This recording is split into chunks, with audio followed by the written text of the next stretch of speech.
MR et PS, un dialogue de sourds, et entre l'Europe et la Belgique aussi. Salut Baptiste. Bonjour Olivier. Alors j'avoue que moi je suis un peu excédé cette semaine parce que les petits jeux politiques on en a l'habitude, les débats stériles on connaît, mais alors quand on entendait déjà Georges-Louis Boucher et Raoul Edebeau s'envoyer des pics à longueur de débat. On a eu cette semaine Georges-Louis Boucher et Paul Magnette, ouais. Et franchement ça frise la caricature du côté francophone. J'imagine que tu as vu l'émission. Oui, j'ai vu, j'ai regardé hier. Qu'est-ce que ça m'évoque ? Moi, ça m'évoque, j'ai l'impression de débat, oui, stérile, mais aussi d'un autre temps. Enfin, je sais pas, mais les deux hommes, donc Paul Magnette et Boucher, on le sait, ils n'arrivent plus à se parler. Ils n'arrivent plus à débattre ensemble. Et là, on les met un quart d'heure, avec en plus le journaliste Martin Buxron qui aime bien rebondir, qui aime bien... Et finalement, ça s'interrompt tout le temps, c'est inaudible. Les électeurs, que ce soit du MR ou du PS, n'ont rien à apprendre de ça. Enfin, chacun reste dans sa petite bulle, entre guillemets. Alors moi, la réflexion que j'ai eue, c'est, allez, soit on fait alors un long débat, 1 heure ou 2 heures même, je ne sais pas, bon, après il faut voir pour les audiences, mais où on peut contre-argumenter, on peut laisser parler le politique en question. Ici, ben voilà, c'est tout le temps interrompu. C'est stérile, et c'est ce que tu dis, c'est que chacun reste dans ses éléments de langage. En fait, c'est avant tout deux opérations de com qui se prolongent l'une l'autre qu'un vrai échange. Ça, et alors aussi, RTL avait beau jeu de dire oui, on fact-checkera après. Le problème, c'est que fact-checking, qui va aller voir sur le site de RTL après, il va aller consciencieusement essayer de voir tous les arguments qui étaient avancés par l'un ou par l'autre.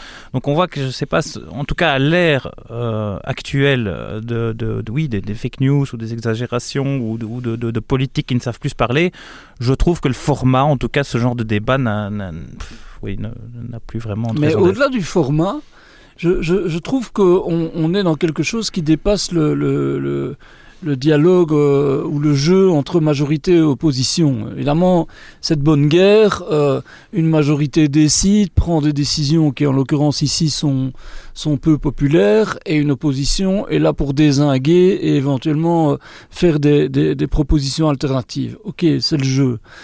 Ici, je trouve qu'on est quand même dans quelque chose qui frise la caricature, dans le sens où on dit des contre-vérités. Il y en a un qui dit en gros on taxe peu et on récompense les travailleurs, et l'autre dit en substance les épaules les plus larges ne contribuent qu'à raison de 5%. C'est faux dans un cas comme dans l'autre, et on a donc une incapacité, au-delà du format, je le dis, politique, à se parler et à considérer que l'heure est grave. Or, je pense que l'heure est grave. Elle l'est du côté francophone, avec des majorités MR engagées qui essayent de remettre à plat un certain nombre de choses, et on aurait bien besoin de toutes les forces vives du côté francophone pour mener à bien ce qui doit être mené à bien. Au fédéral, on a un budget qui est dépeint comme une espèce de caricature de MRNV1, alors qu'on sait que l'heure est très importante aussi pour rester dans les clous européens. Oui, c'est ça. Et à Bruxelles, on n'est même nulle part à cause de ces deux acteurs-là. Ah oui, juste pour faire une petite incise, justement au débat, hier entre Magnette et Boucher, Georges-Louis Boucher, on est venu à défendre les mesures qui étaient défendues par Vorreut, donc la taxe sur les comptes titres, la taxe sur les plus-values, en disant mais vous voyez, nous on fait ce que vous, le PS, n'êtes pas arrivé à faire.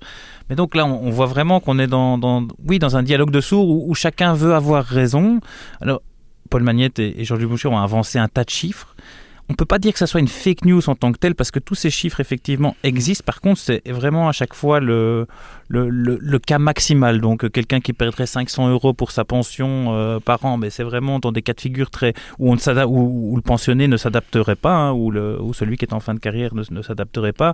Même chose pour les 1 000 € que pourrait gagner d'ici la fin de la législature. On attend encore de voir les choses. Donc, voilà, c'est pas vraiment des fake news, mais c'est chacun dans sa direction, et finalement il y a, oui, effectivement, plus aucun dialogue, en tout cas entre le MR et le PS. C'est vraiment vraiment compliqué, Et comme tu le disais, à Bruxelles, ça va compliquer, mais ça là, va compliquer les choses. Depuis le début, on sait que c'est toujours bloqué. On vient de battre le record de la formation d'un gouvernement la plus longue.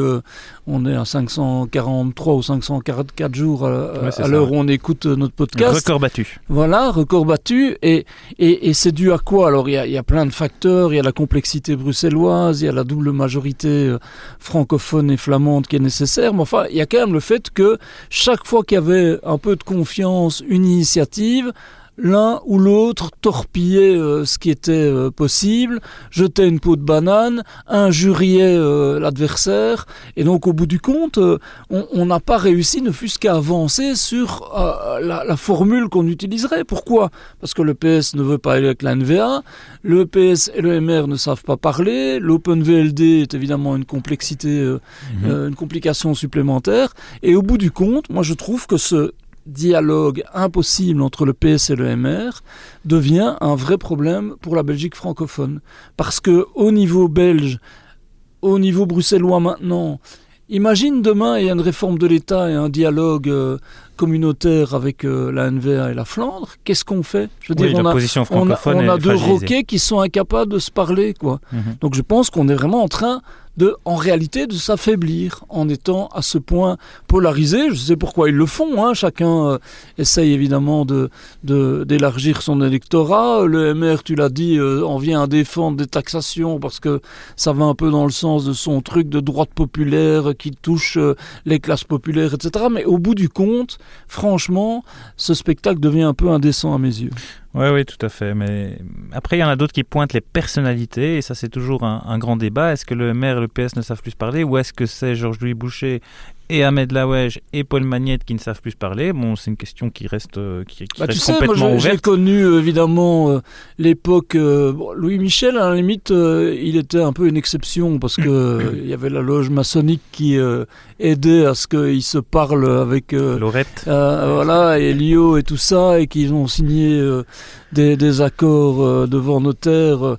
Mais tant Charles Michel que Didier Reinders, pour prendre deux cas importants, étaient dans cette confrontation permanente. Et évidemment, l'un nourrit l'autre. Hein. C'est pour ça que je dis, je vois bien le jeu. C'est que forcément, chacun se renforce en étant opposé. C'est pas pour rien d'ailleurs que Georges-Louis Boucher essaye de polariser aussi avec le PTB, parce que ça l'arrange, ça mettrait le PS le cas échéant de côté. Après, maintenant, il est clair qu'il se retrouve dans une position assez inconfortable, hein, de par son intransigeance à avoir affirmé que c'est monsieur 30%, qu'il fallait complètement bouleverser les choses. Il se retrouve maintenant, pas encore hors jeu, mais quand même à Bruxelles, hein, oui, en position assez délicate. Donc là, il repropose ce matin une formule où on discuterait du budget avant un gouvernement. Hein, c'est une position qu'il ne défendait pas d'ailleurs au départ. Une espèce d'union régionale, union sacrée. Voilà, mais c'est clairement pas la direction qu'on semble prendre. Voilà, moi je me posais la question déjà il y a plusieurs jours, hein, à savoir quelle serait l'attitude des engagés. On avait vu Yvan Verhofstadt, hein, on l'avait senti quand même passablement énervé par le comportement de Georges-Louis Boucher. Ahmed Laouej a pris l'initiative à rassembler les partis de gauche et de centre-gauche. L'entente est bonne, voilà. Après il reste toujours les mêmes difficultés, hein, avoir une majorité côté néerlandophone, une majorité côté francophone. Prendre des mesures difficiles. Et les engagés devront à un moment dire bon, est-ce qu'on lâche le MR ou est-ce qu'on ne le lâche pas? Mais on sent ici que l'attitude de Georges-Louis Boucher l'a poussé maintenant à une espèce d'offre de dernière, une ultime offre qui semble un petit peu clairement désespérée, quoi. Ce qui est sûr en tout cas, c'est que notre capitale est mal en point budgétairement, on a déjà eu l'occasion de le dire dans d'autres podcasts, et on a une capitale de l'Europe qui est fragilisée à l'époque où l'Europe est menacée. Et quand je dis menacée, littéralement, que ce soit au niveau économique ou géopolitique. Et d'ailleurs, je pense que toi, il y a autre chose qui t'a énervé cette semaine, un autre dialogue de sourds. Oui, ben là, évidemment, on est dans une toute autre dimension, hein, mais ce sont les fameux avoirs russes, hein, plus de 200 milliards, près de 200 milliards qui sont bloqués, en tout cas en Belgique, chez Euroclear, et l'Europe qui a proposé par 2 fois donc un plan pour utiliser au moins 140 milliards comme garantie pour un prêt pour l'Ukraine. Alors, ce qu'il y a, c'est que la Belgique donc dit non pour des raisons de sécurité juridique, financière. Parce qu'on payerait pour l'éternité, disait Bart de Wever. Voilà, financière, on parle de quand même près de 20% du PIB. On n'a jamais, et Maxime Prévost l'a rappelé, Bart de Wever aussi, confisqué des avoirs en temps de guerre, même de l'Allemagne nazie, donc il faut quand même se rendre compte de ça. Pourquoi ? Parce qu'en fait, ce montant qui est gelé pourrait servir de réparation, en tout cas pour le perdant de la guerre. Et donc, on se souvient, en 1940-1945, l'Allemagne a perdu la guerre, a dû utiliser des avoirs et des emprunts pour rembourser les dommages causés. Ici, qui dit que la Russie va perdre la guerre ? Et c'est ce que Bart de Wever disait dans une conférence, une grande conférence catholique. Il rappelait, mais qui peut croire ici que la Russie va perdre la guerre ? Donc, on se met clairement en danger. Et là, torrent de fake news, de médias qui ont vraiment pignon sur rue. Je parle de Politico, même de certains analystes européens bien ancrés comme Quatremer de Libération. On nage vraiment en plein délire. Donc, Politico, il titre par exemple comment la Belgique a offert à Poutine une victoire inattendue en retraçant le précédent sommet européen qui expliquait en fait les demandes bien légitimes de Bart de Wever et de la Belgique, c'est de dire ok, on peut libérer ces avoirs, mais alors on veut que les autres États membres se montrent solidaires et que donc si la Belgique devait rembourser ces 140 milliards, voire peut-être plus, ben voilà, que l'effort soit réparti de manière égale. Et on sent... Voilà. Mais il y a quand même des garanties solides, dit Ursula von der Leyen, présidente de la Commission. Donc voilà, tout à fait. Elle a dit on accorde à la Belgique, je pense, que presque ou quasiment toutes ces demandes. En fait, et c'est là que tout le détail, le diable est dans les détails bien sûr, c'est que les États membres, on va essayer de ne pas être trop technique, mais se disent prêts à rembourser la Belgique, mais via eux-mêmes, via un propre prêt qu'ils pourraient faire. Donc on voit que c'est quand même assez conditionné et que ce n'est pas une aide, oui, écrit noir sur blanc. Ok, il y a 140 milliards, on divise par 27 États membres et hop, voilà, comme ça c'est bouclé, ficelé. C'est pour ça que Bart de Wever dit non, encore au deuxième plan de la commission de la proposition. Et en même temps, la Belgique, alors je sais qu'on compare Bart de Wever à Viktor Orban, le Premier ministre hongrois, sans doute qu'on pousse un peu Bobonne dans les orties, comme on dit, mais en même temps, ça peut être contourné. Je veux dire, quelque part, on peut dire les craintes de la Belgique sont légitimes, mais on peut décider sans elles. Et quelque part, le résultat sera le même pour les autres pays européens. C'est toute la question, mais c'est pas si évident. De ce que j'ai lu, notamment un article ce matin dans le Financial Times, parce que c'est de la politique étrangère, et la politique étrangère, c'est l'unanimité. Alors tu vas me dire, oui, on l'a déjà peut-être fait par le passé. Notamment pour les sanctions contre la Russie. Ça n'a pas l'air aussi clair que ça. Et ici, certains eurocrates avancent de faire valoir un autre article qui serait de la politique économique, qui mériterait donc une majorité. Mais bref, l'objet de mon coup de gueule est peut-être ailleurs. C'est par rapport aux analystes qui parlent quand même de position excentrique de la Belgique, de la petite Belgique, toujours avec une espèce de ton condescendant. Quatremer, il fait référence à la neutralité belge pendant 40-45, qui a laissé passer les armées nazies vers la France. Enfin, on voit qu'on est dans des caricatures. Dans des caricatures et qui sont quand même graves à l'heure où, en fait, la Belgique, qu'est-ce qu'elle veut ? Elle veut faire, évidemment, se sécuriser financièrement et c'est assez légitime, mais elle veut aussi faire respecter le droit, l'état de droit. Bien sûr que la Belgique ne veut pas bloquer en tant que telle l'aide à l'Ukraine, elle veut que ça soit fait dans les règles qui la protègent.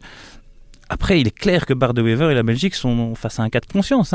Donc nous, Parce que j'ai quand même l'impression, j'entends tout ce que tu dis et je le partage en partie, mais j'ai l'impression aussi parfois qu'en Europe, on ne se rend pas compte dans quelle situation on est. Enfin, je ne sais pas si tu as entendu Vladimir Poutine cette semaine qui a laissé clairement entendre qu'ils étaient prêts à la guerre. On connaît les discours du président russe, souvent c'est pas dit à la légère. Il y a un article qui a été publié dans un magazine réputé de diplomates en Russie avec quand même des hauts placés de la diplomatie russe qui, en substance, laissent entendre qu'on pourrait brûler tout jusqu'à la Manche, que les Européens, dans l'histoire, n'ont jamais compris les choses que quand il y avait des Russes qui étaient à Paris ou à Londres. Enfin, on est quand même dans des choses qui sont dans un moment où, et c'est ça évidemment le nœud ici, c'est que si on a besoin de ces moyens-là, c'est que les États-Unis nous lâchent. Concrètement, ils nous lâchent financièrement. Aujourd'hui, les Américains sont prêts à donner des armes à l'Ukraine, pour autant qu'elles soient payées par les Européens. Donc on a besoin d'urgence, non seulement de l'argent que l'on investissait nous, Européens, mais en plus on doit compenser le retrait des Américains. Alors que, je vais forcer le trait, mais à peine, alors qu'on a une guerre qui nous pend au nez. Donc c'est vrai que j'entends ce que tu dis sur le fait que les commentaires européens sont forcés, caricaturaux, etc. Et en même temps, on est quand même... Ça illustre, ça témoigne du fait qu'on a un moment historique sur lequel, et là je suis 1000 fois d'accord avec toi, la Belgique est très très très embarrassée.